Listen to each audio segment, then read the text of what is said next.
direkam nih kan? Nanti dipoto. Ya. Bismillahirrahmanirrahim. Assalamualaikum warahmatullahi wabarakatuh. Alhamdulillah kita bisa berkumpul kembali ke tempat seperti sekarang ini dan kita bisa menyambung silaturahmi sama-sama kembali. Nah, pertama-tama saya mengucapkan terima kasih atas kehadiran Ibu KPM selaku peserta yang sudah menyiapkan waktu, berkorban tenaga untuk bisa hadir datang di tempat ini. Nah, hari ini saya akan memberikan materi pembelajaran mengenai menjadi orang tua yang lebih baik. Sampai sekarang ini ada yang bisa angkat tangan untuk menjadi orang tua lebih baik itu seperti apa?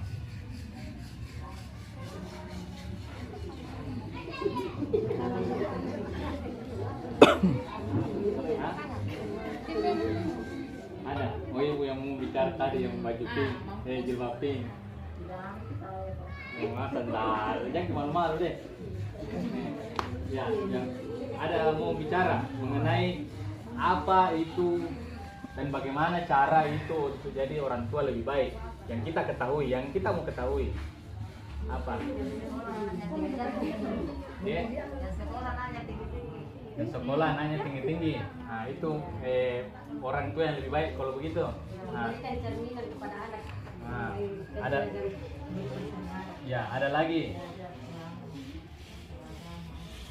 Ada lagi. Pantau ke anak-anak dalam sekolah. Ya. Karena guru yang lebih baik itu adalah orang tua. Karena guru di sekolah cuma tidak atau 2 jam saja melakukan interaksi dengan anak-anak, tapi orang tua sehari itu kita memberikan arahan dan pencerminan yang baik untuk anak-anak. Ya, ibu siapa namanya? Ibu Raita, tepuk tangan dulu sama Ibu Raita. Jadi kurang lebih begitu. Untuk menjadi orang tua lebih baik, pertama kita itu sebagai orang tua harus mengetahui sifat positif dalam diri kita. Sifat positif dalam diri manusia, orang tua itu apa? Sifat positif yang ada dalam diri kita. Sayang, Memberikan kasih sayang, sabar, mengarahkan ke lebih baik. Orang tua ini sifat positif orang tua. Apalagi?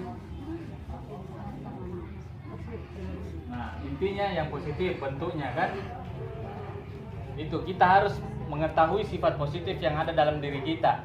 Ketika kita mengetahui sifat positif yang ada dalam diri kita, itu harus kita kembangkan terus. Itu yang selalu dikembangkan. Jangan pikiran negatif. Jadi kalau sifat negatif, contoh, ini anakku setiap ini makan tidak cuci piring. Nah, jangan. Justru sebaiknya itu sifat positif selalu arahkan dia. Nah, bukan bila marahi, jadi arahkan. Nah, bagus itu kalau sudah dimakan cuci piring tak. Nah, gitu. Nah, itu sifat positif. Nah, setelah itu sifat positif dikembangkan dalam diri orang tua, apalagi untuk menjadi orang tua yang lebih baik. Nah, kalau memang saya anggap ini lebih banyak kayaknya kurang tahu daripada yang tahu. Jadi setelah mengetahui sifat positif dalam diri, untuk mengetahui itu untuk menjadi orang tua yang lebih baik adalah selaras perbuatan dan perkataan. Maksudnya ini selaras perbuatan dan perkataan seperti apa? anak disuruh sembahyang, sedangkan orang tua sendiri sembahyang. Nah, jadi itu yang dimaksud itu selaras perkataan dengan perbuatan. Harus selaras, harus seimbang perkataan tak sama perbuatan tak di depannya anak tak. Contoh, jangan ya.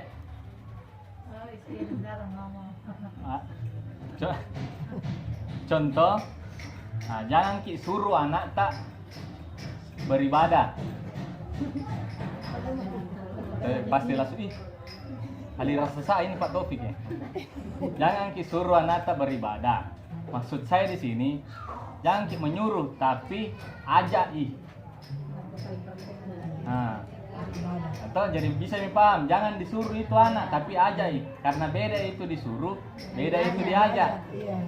Kalau disuruh bentuknya seperti bagaimana? Perintah. Nah, itu nih contoh. Nah, itu nih contoh. Misalnya seorang bapak, karena kebanyakan bapak yang begitu toh. Woi baco, asam pajang kok. Misalnya bahasa Makassarnya.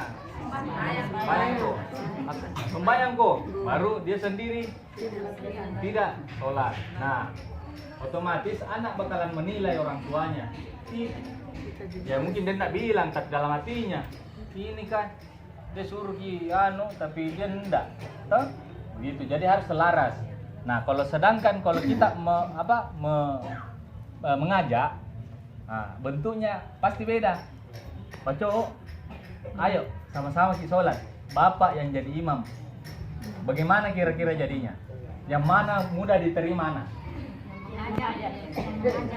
Jadi memang itu untuk menjadi orang tua yang lebih baik harus selaras perkataan dan perbuatan. Yang begitu dipahami jika bu mengantuk jika Pak. Ya jadi begitu.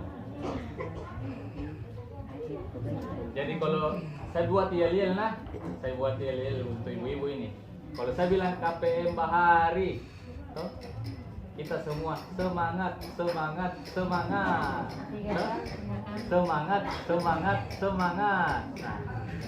Nah, 3, 2, 1 KPM Bahari. Semangat.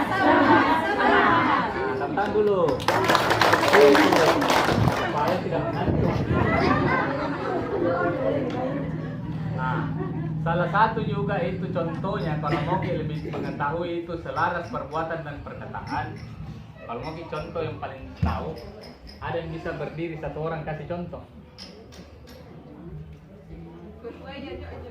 Nah, contoh, saya berdiri, toh? Ada ibu yang bisa ikut berdiri, contoh satu orang.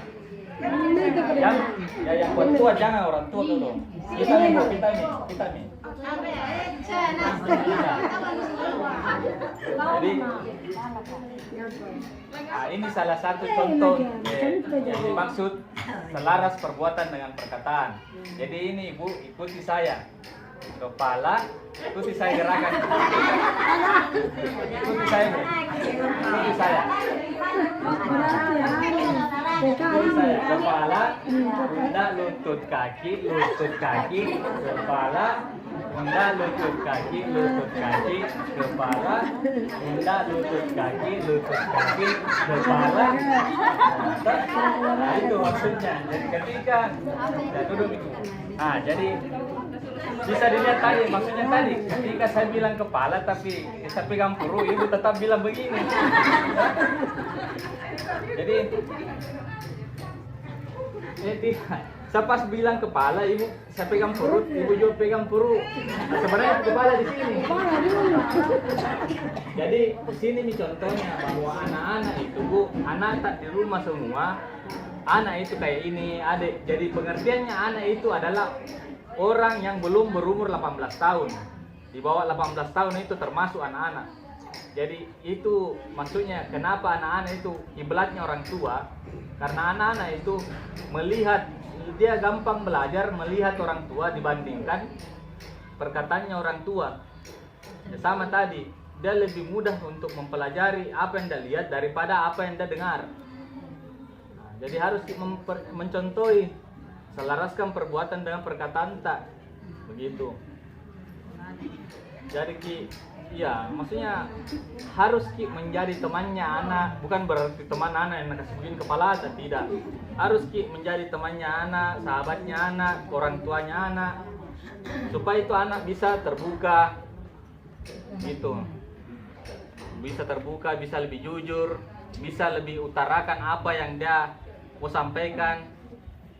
Nah, itu menumbuhkan rasa percaya dirinya anak nanti ke depan. Nah, ketika tidak dilakukan seperti itu, Bu, hal-hal yang sebaliknya bisa terjadi. Contoh, anak tidak percaya diri. Kedua, misalnya dalam kehidupan rumah tangga anak dan orang tua itu terjadi biasa sering dimarahi, sering ada kekerasan. Sebaliknya, dia juga ketika di luar dia anggap seperti hal yang biasa untuk kerasi orang. Kan jadi kadang itu anak dia pukul temannya. Berarti bisa jadi kalau dia di rumahnya dia pukul, jadi sehingga dia menganggap bahwa biasa sih kalau pukul orang kasih juga dipukul Kak, begitu. Mengerti maksudnya Bu? Jadi misalkan itu anak tak anggap dia itu sebagai berharga di dalam keluarga tak, dia itu ceritanya masa depan tak juga itu anak. Jadi harus dijaga baik-baik gitu. Nah, selanjutnya bagaimana ketika untuk menjadi orang tua lebih baik? Ada tambahan dari ibu-ibu untuk menjadi orang tua lebih baik itu seperti apa lagi? Apa yang saya sampaikan Ki? Nah, begitu. Jadi sama-sama Ki baik. Nah, selanjutnya apa tadi? Pendidikan. Harus Ki lihat Ki pendidikannya anak. Pendidikan yang paling awal kayak anak yang belum sampai umurnya 5 tahun adalah ya, sebelum PAUD, Bu. Jadi ada memang itu pendidikan dasar. Dalam arti orang tua harus mengajar anak belajar sambil bermain. Nah, contoh ibu memasak, ajak anak bermain, contoh menyanyi, kan itu belajar menyanyi juga. Nah, apalagi berinteraksi. Bapak-bapak, suamita bisa jadi arahkan juga bilang ajar ke anak untuk belajar main tebak-tebakan. Contoh, Budi, ini bapak Aco tanya sama anaknya Budi. Bapak Aco bilang, Budi, hewan apa yang awalan hurufnya itu M? Dia itu suka bergelantungan di pohon, suka makan pisang. Nah, apa? Jadi bilang maunya guru kita lihat Kak. Jadi kurang lebih begitu Bu. Kita harus memberikan contoh, memberikan yang baik kepada anak. Karena dia itu masa depan tak, dia itu harapan tak. Gitu. Paham Ji Bu? Paham. Nah, saya harap dari apa yang kita pelajari singkat ini bisa dipraktekkan di rumah.